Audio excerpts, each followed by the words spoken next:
Salut à tous, encore une fois ravi d'être parmi vous.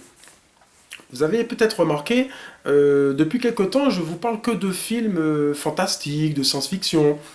Et bien là, on va changer de genre, on va changer de style, et ce, grâce à notre ami Francis Lawrence, qui retrouve son actrice fétiche Jennifer Lawrence dans un film d'espionnage. Et si nous parlions de Red Sparrow, le moine rouge? Comme je vous disais, Francis Lawrence retrouve son actrice fétiche car ils ont partagé ensemble la saga Hunger Games. Alors c'est étrange, parce que pour un metteur en scène qui a l'habitude lui-même d'œuvrer dans le fantastique et la science-fiction, eh bien, nous fait un film d'espionnage. C'est à lui qu'on doit également Constantine avec Keanu Reeves ou encore Je suis une légende avec Will Smith. Et donc Francis Lawrence va s'évertuer à vouloir absolument respecter tous les codes du film d'espionnage. Alors vraiment, on a tout dedans. Vous savez, c'est les filatures, les rencontres de personnages dans des ruelles sombres, dans des chambres d'hôtel. Il faut découvrir qui est la taupe, les réunions entre des personnages qui parlent avec des voix caverneuses, qui sont inquiétants, qui on a l'impression que ce sont les maîtres du monde, ils dirigent tout. Bref, c'est vrai, avec les espions, par exemple. Et donc, c'est vrai qu'il y a matière à faire. Et quand on connaît la filmographie de Francis Lawrence, on peut se dire, bon, allez, il va encore nous filer un pseudo Jason Bourne, Mission Impossible, ou encore un pseudo James Bond. Eh bien non, c'est pas du tout le cas. Francis Lawrence va vraiment respecter tous les codes du film d'espionnage, et donc on est beaucoup plus proche du genre conversation secrète de Francis Ford Coppola, ou encore Les Trois Jours du Condor de Sidney Pollack, ou encore même La Taupe avec Gary Oldman, donc que de pseudo-films d'action teintés d'un peu d'espionnage. Alors, ce qui est bien avec également Jennifer Lawrence, c'est que on aurait pu l'enfermer soit dans des rôles de femmes d'action ou de femmes fatales dans des films commerciaux à tout va. Et donc à chaque fois, elle choisit de casser son image et de préférer des rôles où elle a véritablement un personnage à défendre et un jeu d'acteur également à défendre, ou un jeu d'actrice à défendre pour l'occurrence. Et ça, c'est vraiment remarquable de sa part. À côté d'elle, on a des acteurs qui ne sont pas forcément russes, parce que Red Sparrow, effectivement, se déroule principalement en Russie. Et donc, pour les acteurs qui jouent des Russes, eh bien, on retrouve par exemple Matthias Schoenaerts, que vous avez pu voir aux côtés de Mario Cotillard dans De rouille et d'os. On a également Joel Edgerton. Par contre, lui, il fait un américain. Qu'on a pu voir aux côtés de Tom Hardy, par exemple, dans Warrior. Et puis, on a deux immenses acteurs qui ont une carrière longue comme le bras, qui étaient déjà au même générique qu'Assassin's Creed, en l'occurrence chez Charlotte Rampling et Jeremy Irons. L'une a une carrière internationale, en Italie, Les Damnés de Luciano Visconti, vous avez pu la voir également en France, dans Swimming Pool de François Ozon, aux États-Unis, voilà, Angel Heart, par exemple, d'Alan Parker, et puis Jeremy Irons, bien sûr, qu'on ne présente plus, Mission de Roland Joffé, ou encore Le Mystère Von Bülow de Barbet Schroeder, et surtout, eh oui, il est le méchant de Die Hard 3, Une journée en enfer, le chef-d'œuvre de John McTiernan. Et donc une pléiade de comédiens absolument connus de tous. On retrouve également Mary-Louise Parker, qu'on a vu aux côtés de Bruce Willis dans Raid et Raid 2, et Ciaran Hinds, un second rôle qu'on peut voir régulièrement, qui a déjà joué un russe dans Jack Ryan, La somme de toutes les peurs, ou encore on l'a vu dans Miami Vice, voilà, de Michael Mann. Bref, des comédiens chevronnés qui, sous la caméra de Francis Lawrence, eh bien, vont s'évertuer à jouer les personnages énigmatiques.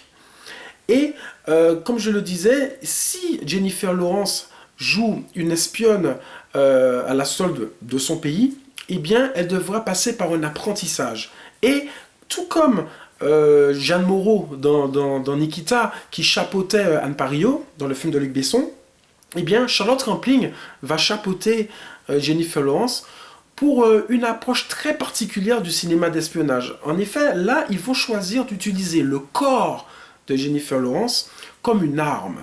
Ou plutôt une arme, on va dire, psychologique. C'est-à-dire pour pouvoir infiltrer certains milieux, pour pouvoir charmer les hommes, pour pouvoir obtenir des informations, ils vont vouloir utiliser son corps comme élément très fort dans la persuasion. Et donc, cet état de fait que Red Sparrow, on va dire, va s'éloigner beaucoup des enjeux qui font traditionnellement les films d'espionnage, c'est-à-dire notamment la géopolitique ou encore le travail d'investigation, des choses comme ça, pour plutôt s'attarder sur son héroïne et son côté, on va dire, son côté sentimental. Pourquoi? Parce que dès le début du film, c'est clair, elle doit s'occuper de sa mère. Et pendant tout le film, ce sera encore le cas. Ce qui fait que les enjeux de Red Sparrow ne tournent qu'autour, finalement, de Jennifer Lawrence et évacuent tout, on va dire, tout ce qui pourrait faire le sel de véritables films d'espionnage qui ne voient, finalement, Red Sparrow ne voit pas assez grand. Tous les autres personnages autour de Jennifer Lawrence, finalement, ne sont que ses faire-valoir et n'apportent pas grand-chose et ne sont pas du tout intéressants.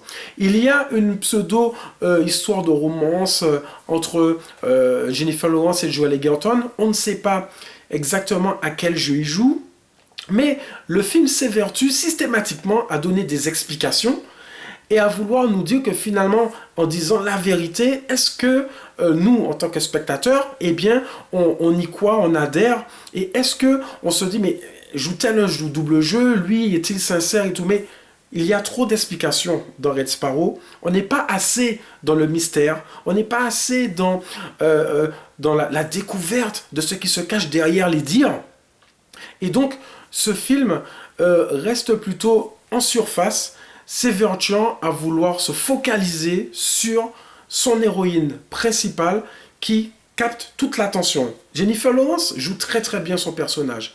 Simplement, elle absorbe tout le scénario et laisse très peu de place au reste. Une chose aussi qui est assez étonnante dans Red Sparrow, c'est cette volonté de vouloir présenter systématiquement les espions américains comme, on va dire, de bons espions. Et puis, les espions russes comme des barbares. Car une chose qu'il faut savoir, c'est que le corps de Jennifer Lawrence dans ce film va être mis à rude épreuve. En effet, systématiquement, soit elle va se faire battre, ou soit elle va essayer de se faire violer. Alors, c'est assez étrange pour un film d'espionnage censé être basé sur le rythme, sur le suspense, que de se focaliser systématiquement sur cet aspect. Mais tout cela, en fait, c'est juste pour masquer, finalement, la pauvreté des enjeux scénaristiques de ce film, malgré le fait que Francis Lawrence s'évertue à respecter tous les codes du genre. Donc, c'est emballé comme un film d'espionnage, mais finalement, ça n'en est pas vraiment un. Alors, je vous laisse aussi avec le final du film, pour ceux qui vont le voir ou qui l'ont vu. C'est vrai que Francis Lawrence fait une énorme erreur en présentant déjà trop d'éléments avant qui font qu'on devine quand même un final qui est un pseudo-twist, donc, et tout le monde n'est pas M. Night Shyamalan, et donc si vous pouvez vous laisser emporter, si vous voulez vous laisser avoir par Red Sparrow, eh bien il ne faut pas trop se casser la tête, parce que si vous faites attention, eh bien vous aurez déjà quasiment toutes les réponses. Voilà, c'est ce que je pouvais vous dire sur Red Sparrow. Je vais quand même terminer par une question. Oui, dites-moi, à l'heure de la nouvelle technologie, à l'heure des clés USB ou encore des réseaux sociaux, pourquoi dans Red Sparrow, ils utilisent des disquettes? Vous savez, comme dans les années 80. J'ai pas la réponse. En tout cas, je vous dis à la prochaine.